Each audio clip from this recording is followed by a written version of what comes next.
This is the Royals POSTCAST, your instant game reaction for the Kansas City Royals. Part of the Locked On Podcast Network, your team every day. All right, welcome in. It's going to be a quick show here today. I'm Chance Liebau. Appreciate you for tuning in here, spending your Thursday afternoon with us. A lot of you guys probably at work right now. A lot of you guys probably maybe in school right now. But if you're here live, boy, you are a true diehard. Appreciate you guys for being here. We're going to keep it short and quick. Royals teetering on elimination right now. I haven't checked the latest elimination numbers. Looked like their E number was 2 heading into today.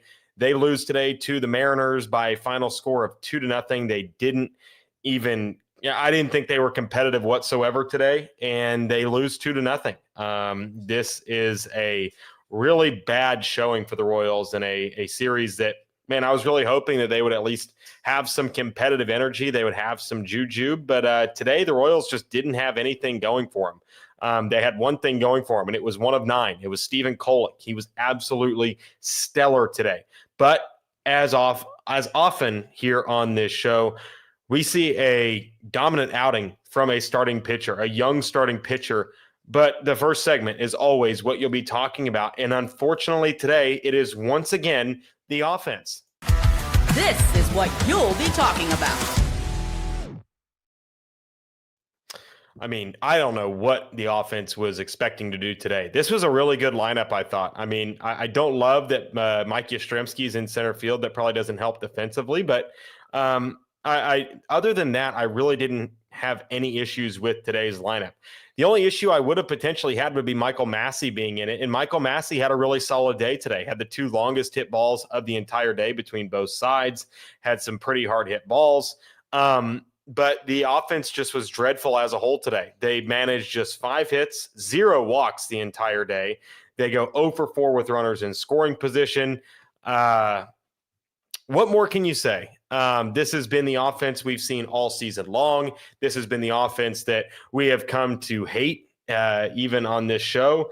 I mean, I don't know what to even say about the offense at this point. Luis Castillo, very, very good pitcher. I'll give him that. Very, very good pitcher. But today did not have his best stuff, I didn't think. I mean, he was in the zone for the most part, 62% strikes with his fastball, 39 fastballs, was pretty solid today. Didn't throw a sinker very much, was mostly four-seam, but the Royals were able to get, just 6 hard hit balls off of him all game across 6 innings. That just wasn't good enough, and it's not going to be good enough. Obed is bringing it up in the chat. You get offers from Yaz, you get offers from Bobby, from Michael, who's been slumping here recently. You get an 0 for 2 from Massey, but I felt like he had some pretty solid hits today. I felt like he put some better ABs together, but just another dreadful day of Royals offense. I thought last night was a step in the right direction for Kansas City as an offense, but tonight just wasn't that. I mean, you look at what we've seen from this team here in this series. We've seen an absolute piss poor performance in game 1 of the series. They didn't do anything against the Mariners in game 1. I'm pulling up the schedule here real quick because I remember coming on here and just being like, what in the world are the Royals doing? They got absolutely skunked. They were able to put up 5 runs, but it was really just on the back of Carter Jensen, and that was it. Then last night, you scored 7 runs. I mean, congratulations. That's a fantastic 7-run outing, but you went 7 innings of just no run, no offense, in between the 3-run homer from Salvi and the 2-run homer from Adam Frazier. You see a significant drought last night in terms of offensive output. And today you're going up against a guy in Luis Castillo, who in my opinion is probably going to get some Cy Young votes, is going to be one of the better pitchers in Major League Baseball for the next, half decade. But you're going to face good pitchers. It's Major League Baseball. You just can't beat up on the Jimmies and the Joes all the time. You're going to have to face the pros at some point. And the Royals just have not done that all season long. Continuously, they have failed to put up good outings. I mean, I thought the Aaron Nola outing on Sunday when they were facing him, I like Aaron Nola a ton. I think he's one of the better pitchers in baseball. They tagged him. They got some offense on him. But against the Mariners, who, are the standard. I mean, how long have the Royals been chasing the Mariners? I get it. They've won, now 11 of 12. but the Royals were chasing the Mariners for the longest time. They felt like they could compete with Seattle. And the Mariners have showed you, a Chrysler 300 looks a lot like a Phantom until a Phantom pulls up. And that's what we saw today from the Royals. The Royals were the Chrysler 300. They look like a playoff team when you're facing the Guardians and you're facing the White Sox and the A's and the Angels. When a playoff team actually shows up, the Royals just piss down their leg and just watch pitches go by. They fail to compete. They don't put up good ABs. And today, the Mariners, they got one run in the second inning. It was early. The Mariners got their run, and you felt like all game long it was a 10-0 Mariners lead because the Royals were not touching Castillo, and they were not getting anything off of a bullpen that has been really, really good here recently. Give credit where credit's due. Luis Castillo is a really good pitcher, but at some point you've got to perform. I don't want to hear this BS of, we'll get him next time. We'll get the next arm. There's not going to be a next arm. A week from now, there's going to be 3 more arms to face, and the season is basically over. You've got 9 games left at this point. You can't, the fact that they were uncompetitive today with 9 games remaining, it explains why we're so frustrated with the Royals, is because they just don't do enough. They're not a good enough team at this point. We expected too much from them. Maybe it's on us as fans, but it sure as heck is on the players and and coaching staff as well. And Curtis asked a great question. Curtis, appreciate your question here. Totally mismanaged the bottom of the 8th. Why pinch hit for Jensen? I totally agree. And I don't know if I would say I've been a Q defender. I have at points this season defended Matt Quatraro. I think he's a better manager than people give him credit for, but he does make some head-scratching decisions. Pinch hitting Randall Grichuk in that spot in the 8th inning for Carter Jensen, who has arguably been the best Royals hitter in this entire series, a guy that's been on base a ton. You pinch hit a guy that is now hitting 172 since you traded for him. He's supposed to be this left-handed specialist. I don't see anything from Randall Grichuk and haven't seen anything from Randall Grichuk that leads me to believe that he's a good enough hitter in these spots to deserve a pinch hit, to warrant being a pinch hitter. He's just not good enough. And now we're talking on September 18th of 2025, and we're talking about the fact that Matt Quatraro continues to make the same decisions and the same mistakes that plagued him early in the season. I think there's going to be a reflection point at some point. It's really hard to reflect on a season that has been when you're in the middle of the season, but at some point, Matt Quatraro is going to have to look himself in the mirror and know that he let down a lot of Royals fans and know that he did not manage up to the best of his abilities this season. Is he a bad manager? I don't think so. I think he's a good manager more often than not, makes a little bit too many decisions. Sometimes he can micromanage things, but at times, especially last season, that worked for the Royals. They were a playoff team last season, and you can't tell me that Matt Quatraro was not a big reason why. He pulled the right buttons, he pushed the right buttons, he managed a really bad bullpen last year and was able to fight tooth and nail to get that team to the postseason. But this season has been a pretty disappointing year, whether it comes from a developmental standpoint, a management standpoint, a coaching standpoint. I don't think that anybody from this Royals team this year can feel good about where they are as an organization.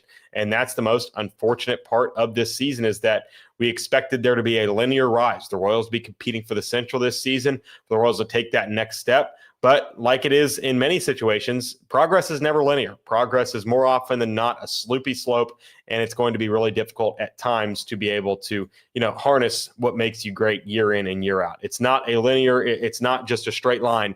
At times it's going to be a bit of a peak and valley. But I did not like the decision to pinch hit Randall Grichuk in the 9th inning. I thought it was pretty stupid there to do that. But there's a reason that I'm sitting here at a desk at 3:40 on a Thursday talking about the Royals compared to managing the Royals. So I didn't like what I saw today from the Royals offense, and I hope to see better when we're in September of 2026. I'll just say that. Everybody wants to talk about it. We'll talk about it. Stephen Kolek, our player of the game. We'll talk about him when we come back on the Royals Postcast. Caffeine just got a flavor upgrade. 5-hour energy shots deliver tasty caffeine in 17 bold flavors. Each 2-ounce shot packs the caffeine of a premium 12-ounce cup of coffee, plus B vitamins and nutrients with 0 sugar and 0 crashes. What I love most is how portable they are. Big taste, tiny shot. You can take it anywhere and get that boost when you need it. I always reach for my favorite flavor. The ginger lime flavor has been a big favorite of mine because it's refreshing and gives me that quick lift before a busy day. Enough with boring, flavorless caffeine. It's time to give your caffeine a flavor upgrade with 5-Hour Energy shots. Get the favorites you love or be bold and try something new in-store and online at 5hourenergy.com or on Amazon today. Today's show is also brought to you by Monarch Money.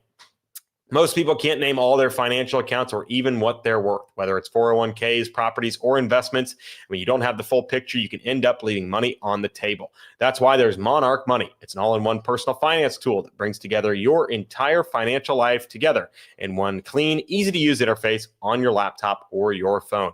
Monarch is built for people with busy lives. If you put off organizing your finances, Monarch is for you. Monarch does the heavy lifting for you. You can link all your accounts in minutes, see clear data visuals, get smart categorization of your spending, and finally feel in control of your money without ever touching a spreadsheet. You can identify that you aren't saving as much as you thought. Monarch helps you notice an inefficient investment allocation and discover forgotten 401ks from past jobs. Don't let financial opportunities slip through the cracks. Use code LOCKEDONMLB at monarchmoney.com in your browser for half off your first year. That's 50% off your first year at monarchmoney.com with code LOCKEDONMLB. All right, let's talk about him. I almost said Tyler Kolek again. I'm a Marquette guy. Let's talk about him. Stephen Kolek was absolutely nails today, and he is our player of the game. This is the Locked On Player of the Game. Absolute nails today from Stephen Kolek. Just did an absolutely phenomenal job for Kansas City today. I don't think that they could have seen what they have gotten from Stephen Kolek this season. I mean, he has pitched now unreal. 7 1/3 innings today. Absolute, almost perfection today from Stephen Kolek. And now you look at him through 4 starts with Kansas City, 3 of them being on national TV. He's got a 1.67 ERA, 19 strikeouts to 3 walks. He's not getting hit much, a 6.67 whip this season for Stephen Kolek. And he was, I really liked what I saw from him today. Every single pitch. And I love pitchers that are not afraid to mix up their pitches. And today, Stephen Kolek was fantastic, mixing up his stuff. Let's take a look at his Savant page because, as everybody knows, I'm a big Savant fan. All right, Stephen Kolek today. Look at this display right here. 22% sinkers, 22% fastballs, 24% changeups, mixing it up with the other stuff as well. Slider and cutter with the sweeper that's basically a slider. The stuff was on display all day today. Got good movement with his fastball as well, getting good induced vertical break on the fastball. The changeup was good, generating 4 whiffs on the changeup, getting some swing and miss as well. I know 17% isn't a big number, but it's better than what the Royals have gotten. Swing and miss out of the zone, 43% out of zone swing rate. That's pretty good. They were getting a lot of swings, and that's what makes him so good. That's what allows him to be so good. And you see what he was able to do today. Let's go to his page. You look at this, it's all down in the zone. That changeup, that's what the green is. It's down and away to lefties, down and into righties. He was in this spot all game long today. That's where you want him to be, down in the zone. The heart of the plate was not utilized that much. Look at that circle right there. That is absolutely perfect stuff today from Stephen Kolek. I could not imagine where the Royals would. I know there are people upset with Salvi or with Freddie being traded, saying that it was not the right move. But the Royals got 2 legitimate guys that you can plug and play into the rotation next season and feel really good about yourselves going into the future. They've got 5 more years of team control. The Royals have them for those 5 years. I really like what I saw from Stephen Kolek today. But let's talk about the elephant in the room, which is the absolute stupidity that is the infield shift, illegal shift rule. What in the world? I don't understand. That's such a stupid rule. This isn't basketball where you got to measure whether their toe's on the line, or tennis to make sure their toe isn't on the line, or football where you got to make sure they get 2 feet inbound. This is baseball. Michael Massey's heels are on the grass. His heels, he's in the grass. He's in the dirt. I don't understand. And I honestly felt like Cal Raleigh should have left that game with the ball on his ribs. If they're going to call that, if they're going to challenge that, that's enough to warrant that's enough, in my opinion, to warrant getting at least a tight fastball, at least brush him off the plate a little bit, send a message that, hey, that's stupid. And I get it. The Mariners scored a run out of it. But the fact that they're going to use that to prop up the fact that they would use that is just absolutely pathetic. I don't get it. It's the stupid Manfred rule. Everybody who follows me on Twitter knows that I dislike Rob Manfred. I think he's one of the worst commissioners in sports. He can't get out of his own way. That was on display tonight.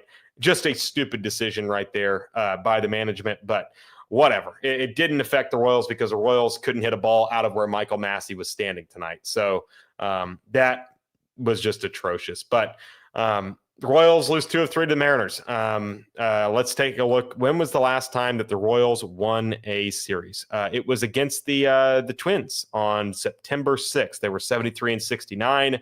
They were feeling pretty good about themselves in a playoff race, but now they sit pretty much dead in the water.